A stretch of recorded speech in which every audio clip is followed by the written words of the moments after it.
Isang graduating student, inanakan at iniwan ng lalaking tambay. 8 buwang buntis, may inaalaga ang 2 taong gulang na anak na may cerebral palsy.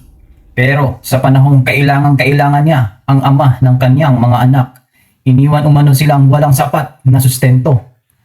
At ang mas masakit, habang naghihirap ang isang ina para sa gatas, gamot at pang-araw-araw na pangangailangan ng anak, nasaan ang ama?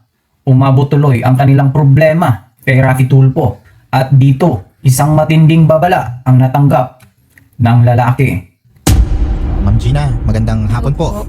Okay, ang nirereklamo nyo ay ang dati nyong kinakasama na si Leonard Lloyd Perete. Opo. Tama. Okay. Buntis po kayo, nagdadalang tao kayo ngayon? Opo. Sa kanya po yan. Opo.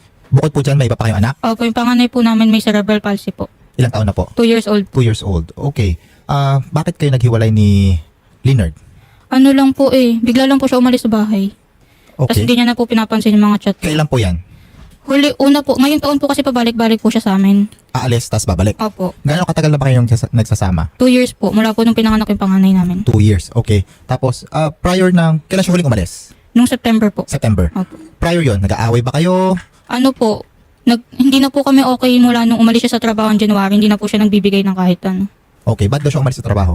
Hindi ko po alam, desisyon niya po yun Ayaw niya na daw po dun Buntis ka na ba no? Hindi pa no? Hindi pa po. Nung pag-uwi niya po, tas pag-alis niya, tsaka ko lang po nalaman na buntis ako. Tapos nung sinabi mong buntis ka, bumalik-balik. Opo, bumalik po siya ng August. August, oh, tagal nun. Nag-uusap po kami minsan ng June pag may kailangan po. Okay.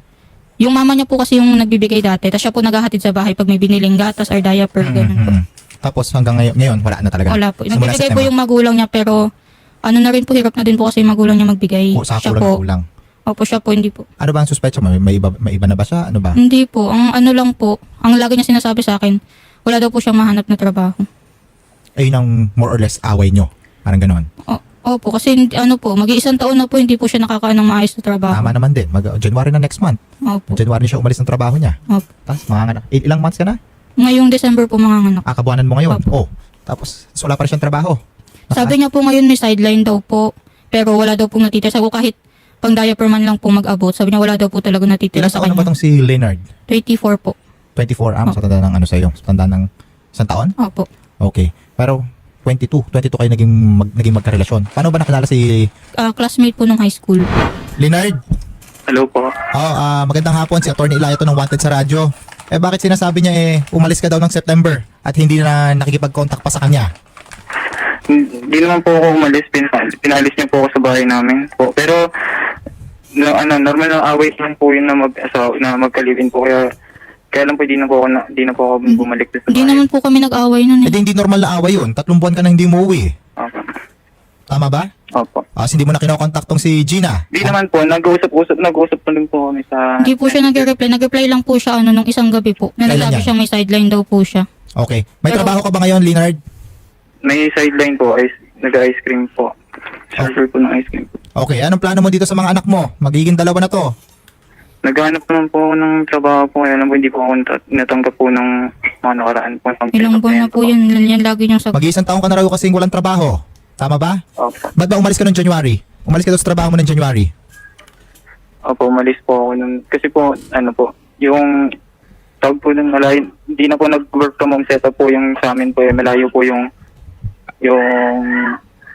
site po namin sa Makati po. Kaya po, nag-out and out ko na rin po yung dun sa call center ko po. Okay, anong plano mo? Umalis ka ng walang kapalit, yung trabaho. Paano yung panganay mo? May maintenance po yun. May maintenance pa. Tsaka therapy po. Anong plano mo?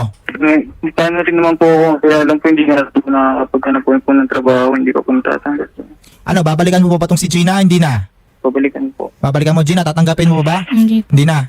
Anong gusto mo? Ano na lang? Regular na sustento na lang po. Sige, baka may gusto ka sabihin. Sige, kausapin mo. Hello, Rabi. Mm. Ba't kailangan po sa ganito? Ilang buwan na ako nangungulit. Lagi na lang wala yung Wala na Alam mo Laging, naman yun, di hindi ba? naman pwede laging wala. Alam ko naman hindi naman tayo laging kailangan na laging wala Nung umalis ka, hindi naman tayo nag-away noon. Nasabi mo pa nga, pupunta ka lang sa inyo. Ano hindi tayo Biglang nag-away hindi na ka- nag-away tayo na. Di ba? Sabi mo pa ihanda ko yung mga damit, maglalaba ka. Saglit lang lalabas ka lang, tapos hindi ka na umuwi. Wala kaming makain. Kahit panggatas ni Sigin, wala. Kahit ka pang antibiotic, nagpa-check up kaming Monday, antibiotic wala akong pambili. Kaya nga, di ba sabi ko, iaabot ko nga yung pagka nag-ice cream lang ako nung kahapon di ba? Nung nakaraan, nag-send ako. Sabi ko, 2 maintenance na yung ubos na. Alam mo namang ina-attack pag walang gamot. Oo, alam ko. Wala. Nagsabi din ako nung time na dinudugo ako, di ba samahan mo ako sa ospital? Hindi ka rin masagot. Dinudugo ako sa payuwi pa nun. Inatake ng seizure sa Sigin. Walang sumasagot sa akin. Kailangan ko palagi mamulit sa nanay mo para lang makapag-abot. Alam ko namang hirap na din yung magulang mo. Nagreklamo na sila. Iniwan mo kami nang lagi bago mo sa mapakaramdam ko. Alam mo, hindi ko na kayang asikasuhin si Sigin noon kasi nga may infection din ako. Hindi ako makagalaw. Tapos iniwan mo kami bigla. Paano kapag nanganak ka na sa pangalawa mong anak? Yan, sa bunso nyo. Sino mag-aasikaso? Doon na po nag-i-stay sa amin yung mama ko po. Kasama mo na. Kakayanin nyo na ba? Kayong dalawa lang? Sa pag-aalaga po, opo. Pero sa financial Sa gastusin, hindi po. hindi. Kasi di naman po ako makapagtrabaho ngayon. Oh, Leonard, anong plano mo? Paano yan? Manganganak ngayong buwan yung asawa mo. Gagawa naman po ako ng paraan para dun sa pampaanak niya po. Anong garantsya na mabibigay mo yan?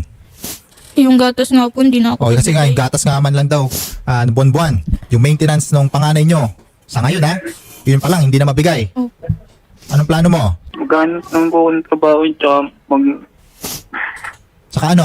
naghanap na rin po ng tao na mahihiraman ko po para sa pagpapaanak ko po.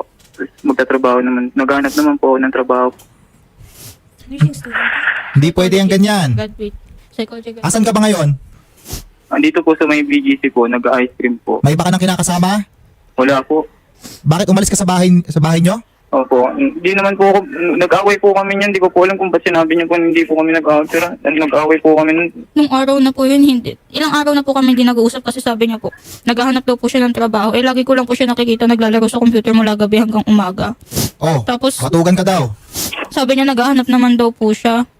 Tinanggap ko po siya sa bahay August. Isang buwan na po September, wala pa rin puro laro Yung lang. bahay na tinitiran nyo, Inuupahan po. Wala Lupa. na rin pong pambayad ng upa. oh, makawala na ng tirahan yung pamilya yung ano mo, yung mga anak mo na lang. Sige, kung hiwalay na kayo. Paano yan? Alam naman po niya walang uuwian yung anak niya. Iniwan mo pa. Po sila iniwan. Oh, hindi ka daw Nung iniwan. araw na po yun, pagkatapos pa ng birthday ko yun, sabi niya pa, kasi po dun kami nakikilabas sa kanila, sa mama niya, kasi may washing po, sabi niya, ayusin ko daw po, kasi maglalaba daw po siya. Tapos lumabas siya, sabi niya, wait lang. Inayos ko na lahat Asan ng kayo nun? gamit. Sa bahay ng... Nasa bahay po. Dun, Bahay nyo. Opo. Okay. Bahay ng nanay niya, bahay nyo. Bahay po namin yung inuupahan po sa Okay. Kainta. Tapos mama niya po taga Pasig. Okay. Tapos sabi niya, ihanda ko daw yung mga labahin, pupunta siya doon. Tapos yun, bigla na lang po siya umalis. Tapos nung chinachat ko siya, hindi nagre-reply. Hindi na po siya umuwi ulit. Dumiretso ka na sa may BGC, Leonard. Hindi po. Ngayon po, trabaho lang po. Nandito po sa may trabaho ko po, nag-ice cream po sideline. Saan ka tumitira ngayon? Sa mama ko po. Okay.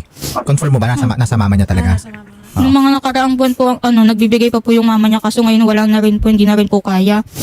Parang inako na po ng mama niya. Kaya sige po, pumayag na lang po ako, ilang buwan sila po yung nagbibigay para lang po may mapanggatas. Ilang buwan na po niya sinasabi na maghahanap naman daw po ng trabaho. Puro ganun lang po yung Paano yung sinasagot. panganak mo? Naka-ready ka na ba? Wala pa po. Ngayong buwan na yan. Ang meron pa lang po ako naka-ready, isang balot ng diaper, bigay pa po ng ate niya. Tsaka 2 balot ng bulak, yun pa lang po.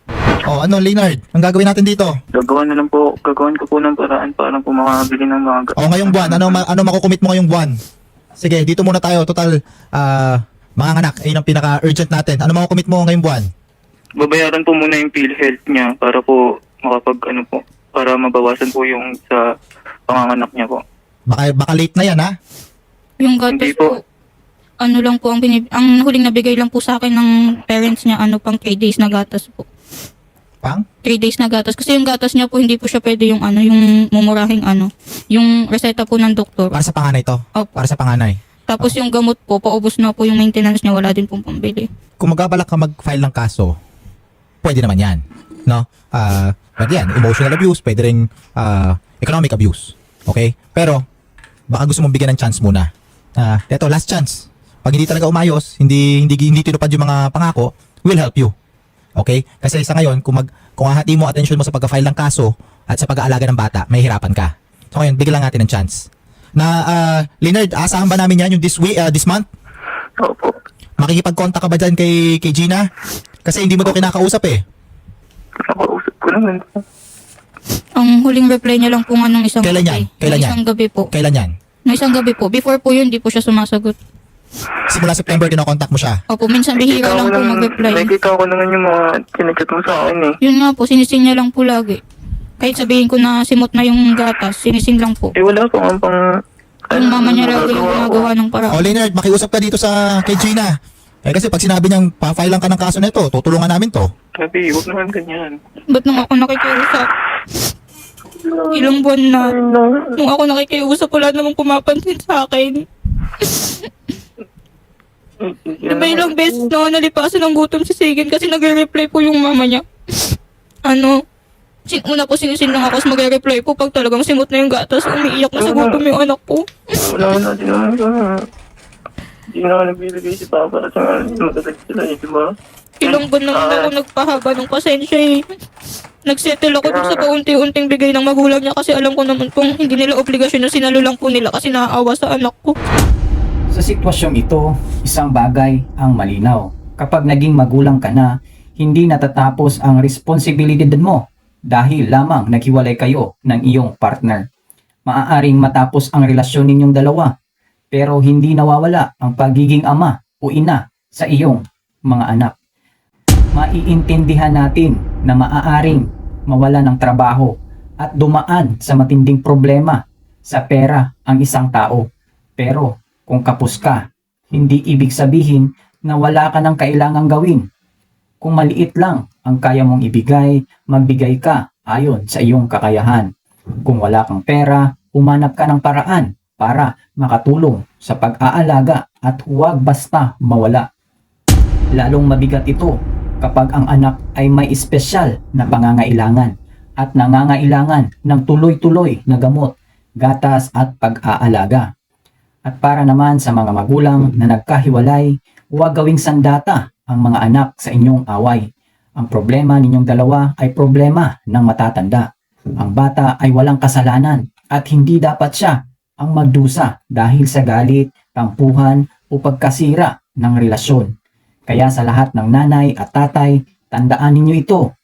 Pwedeng matapos ang pagmamahalan ninyong bilang magpartner, pero habang buhay ay responsibilidad ninyong bilang magulang.